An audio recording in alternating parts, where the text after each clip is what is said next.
When I went to a Chinese New Year party about 2 months ago, I had to take off my shoes right at the door.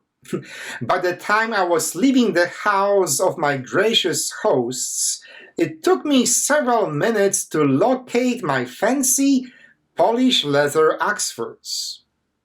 In many Asian cultures, removing shoes before entering a home or sacred spaces is a common practice, rooted in traditions of cleanliness and respect.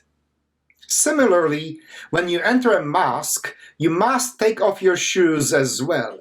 Muslims kneel and prostrate on the floor during prayers, and so removing shoes is one of the ways of keeping the prayer area clean, free from dirt and impurities.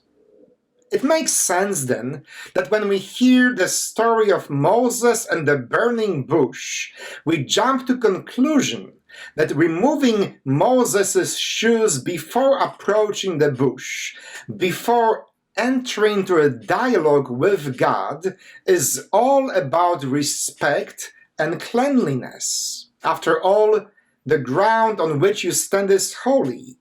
So taking off one's shoes must be a sign of leaving the dirt and the dust of daily profane life behind and entering the sacred space pure and humble.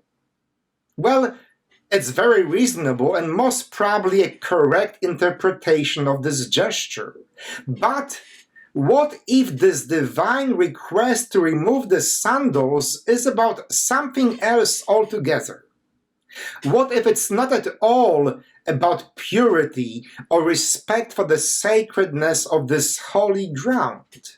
What if it's an invitation for Moses to recognize his current condition, to accept his past, to know himself before entering into a dialogue with the divine? What happens when you take off your shoes? I mean, beside the smell of your feet after a long day at work, what do you see when you remove the shoes off your feet? If you have used these particular shoes for a while, there will be an imprint of your foot on the inside. It will tell you if you have flat feet or if you squeezed your wide foot into a much too narrow shoe. If you stepped into a pile of manure on your way home, your nostrils will tell you of that fact right away, and you will spend a moment or two scraping the shit from the bottom of your shoes. The condition of your shoe will also inform you of where you have been and how hard you've been marching. Not to mention the fact that the very quality of your shoes is a testimony to your socioeconomic status. After all, dirty Crocs say one thing about you, and fancy Italian leather loafers say something totally different. When we enter a new relationship, when we attempt to get to know the other person, it is imperative that we know ourselves first. The lack of self-knowledge or the denial of one's own history is a sure recipe for failure.